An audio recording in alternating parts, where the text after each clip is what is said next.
Welcome into the Sportsmemo NFL Every Game on the Board podcast with our guest today, NFL expert Teddy Covers. Teddy, welcome into the pod.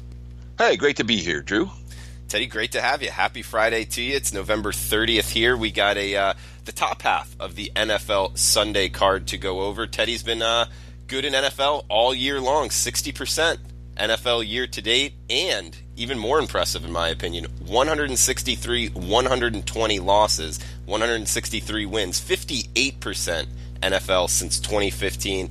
Knows what he's doing this year, knows what he's doing long term, so hopefully we'll get you on the right side here, some sides and totals of the NFL card. We got a special coupon code today, Teddy29 at checkout for Teddy's 3-day all access, which gets you through Sunday's NFL for just $29. You also get his college football Saturday championship weekend, both Friday and Saturday, college basketball and NBA with that package. It's Teddy29 at checkout. Teddy, first game up, 3-5-1, 3-5-2, Indianapolis, Jacksonville. Looks like Indy laying 4 on the road, 47 the total. Yeah, and I mean, there's a couple of questions to be asked here with the Colts, laying more than a field goal on the highway. And of course, these two teams played just a couple of weeks ago. Indy dominated the first half and then got shut out in the second half and needed a late turnover in order to escape with a 3-point victory.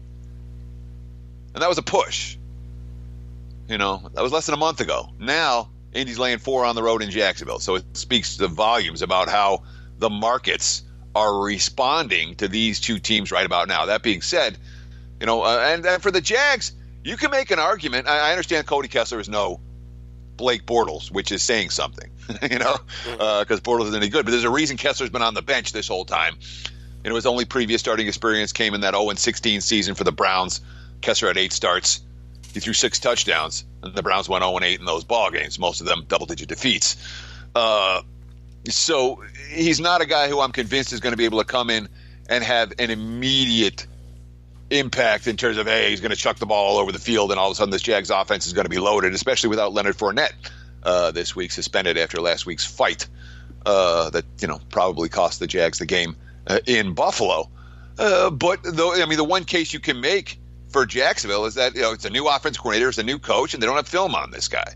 And we see it all the time in the NFL where, hey, you don't have film on him, boom, next thing you know he comes in to light somebody up, and the following week he doesn't have quite that same level of success.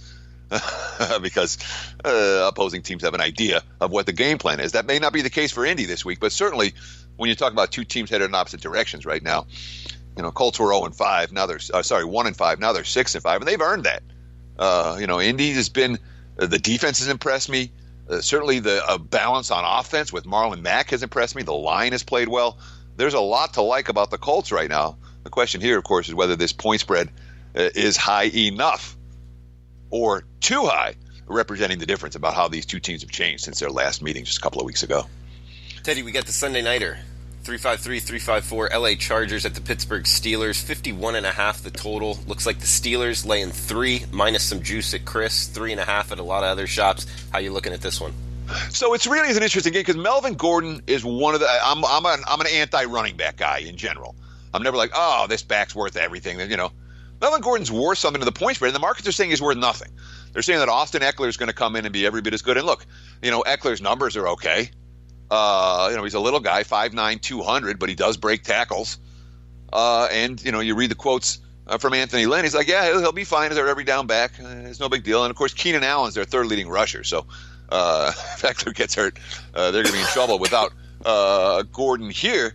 That being said, the Steelers' defense, they've held their last 7 opponents, Paulie, either their season low in yards or their second season low. This defense has been really good. And, of course, it's Pittsburgh off a loss. It's Pittsburgh off a turnover debacle loss.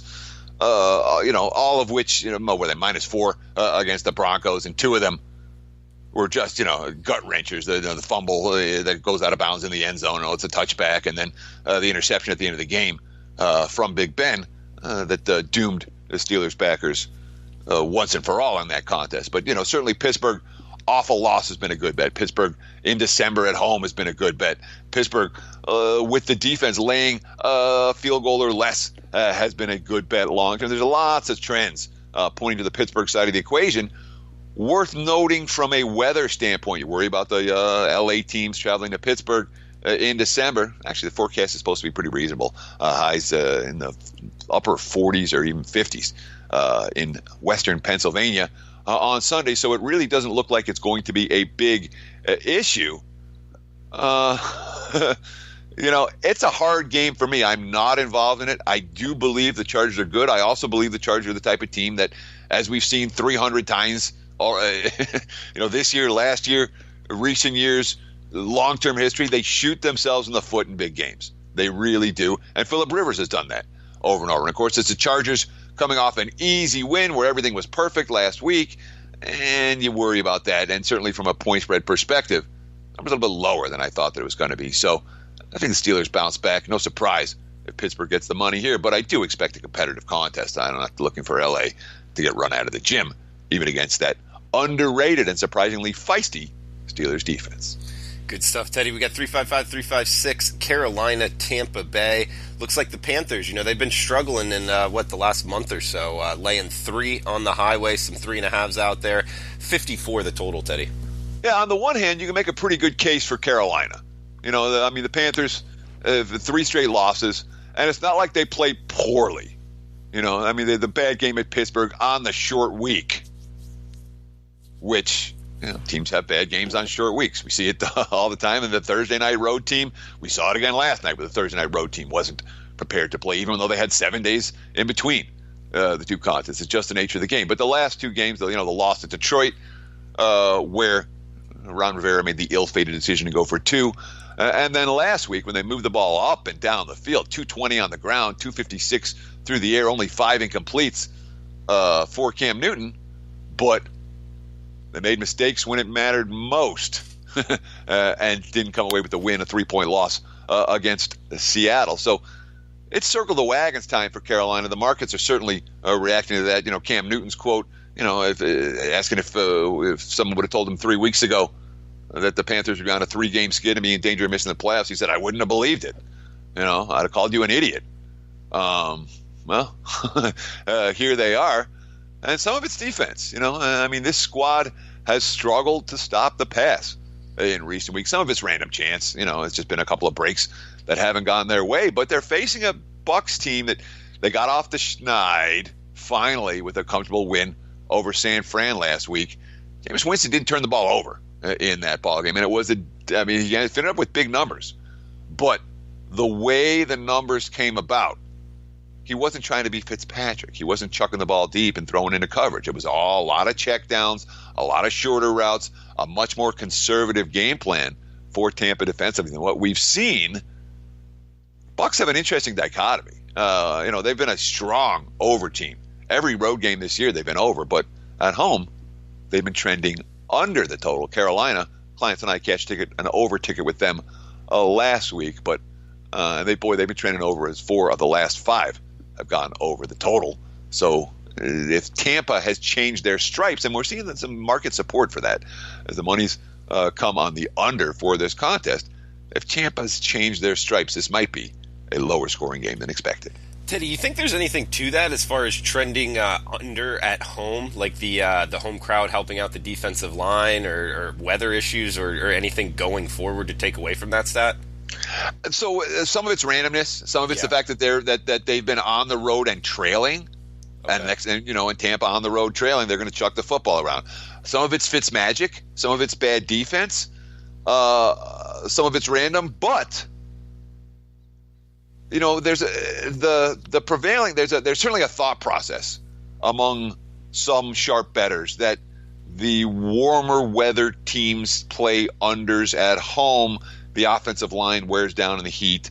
Obviously, that's not a big issue at this time of the year necessarily for Tampa Bay, but there may be something to that. Okay. We got Baltimore at Atlanta up next, 49.5 the total, 1.5 the Falcons laying in Mercedes-Benz Stadium. And remember, we talked about this game on the opening line report on Monday, and I was like, boy, I would think Atlanta be the favorite here. The Ravens opened 2.5. There was a 3 at the Westgate on Baltimore. Well, all that money is come and gone. It's been a pretty steady,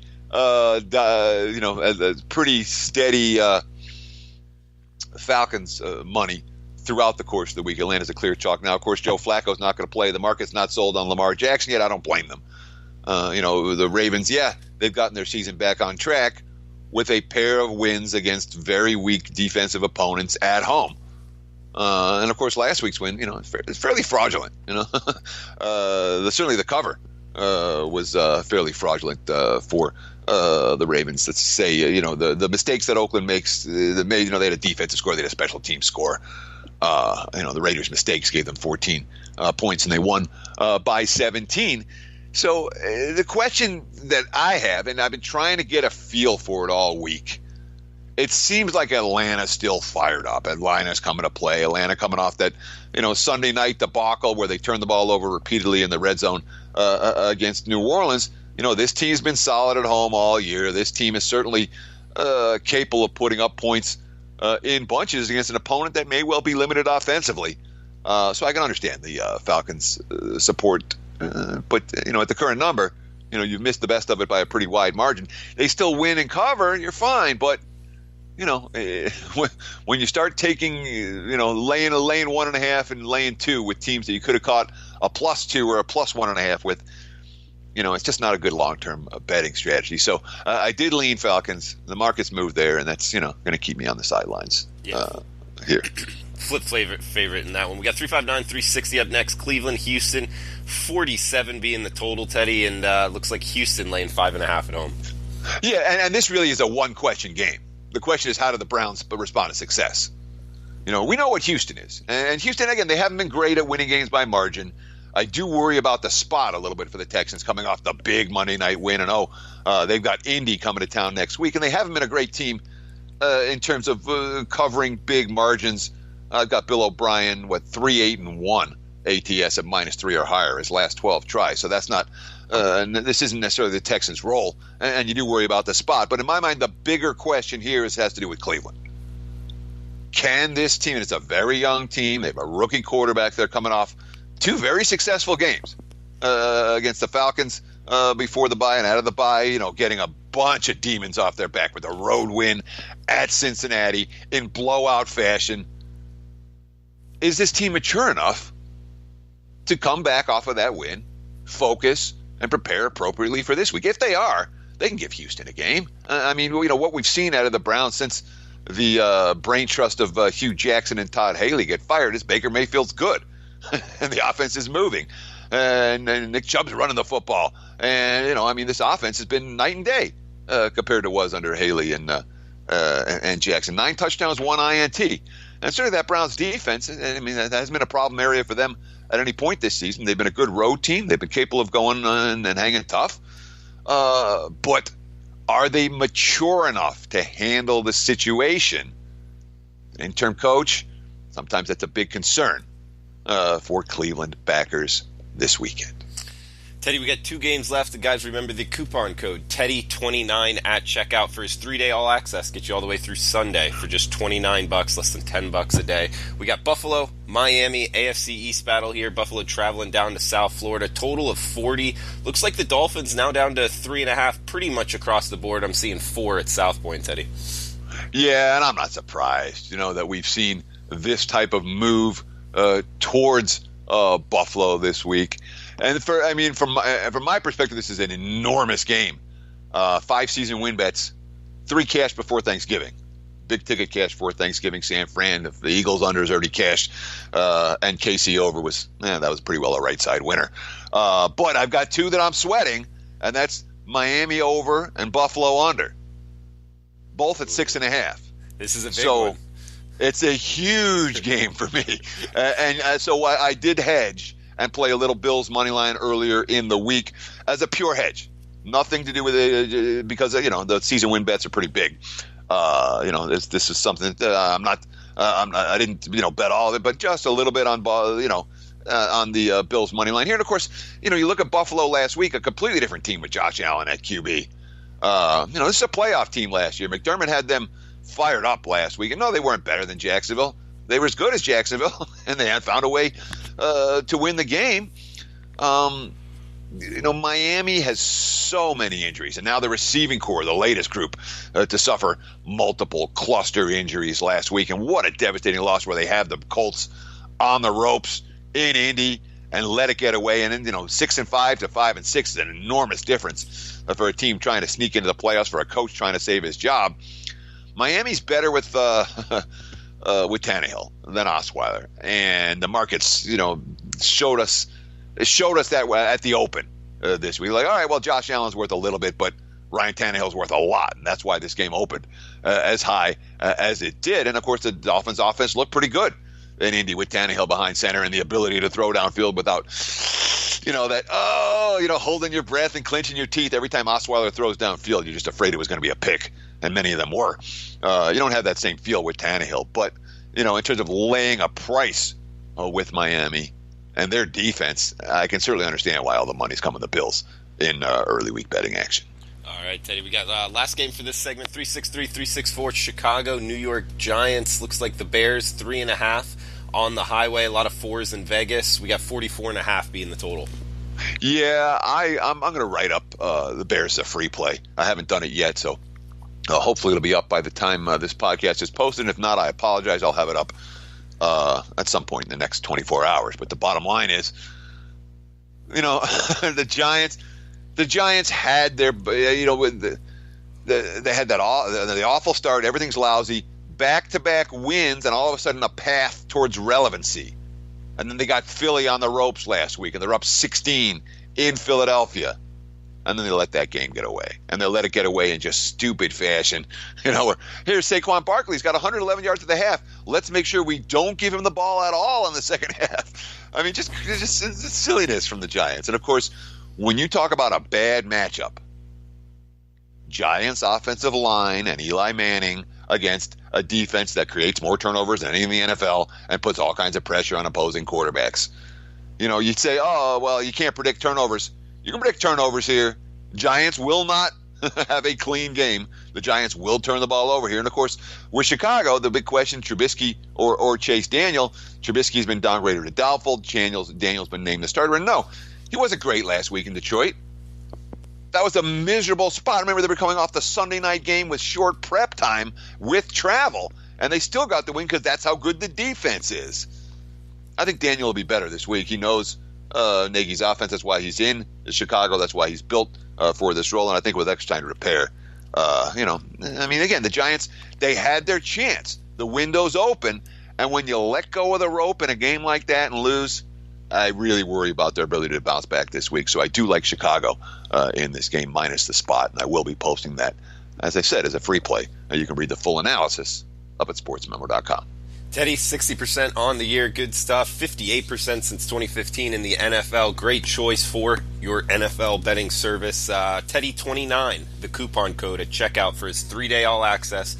We'll get you tonight's, Saturdays, Sundays, all the sports as far as college football, NFL, college basketball, and the NBA going on right now. Teddy, thanks for your time. Guys, we'll be right back with Robbie Vino to finish out the NFL Every Game on the Board podcast.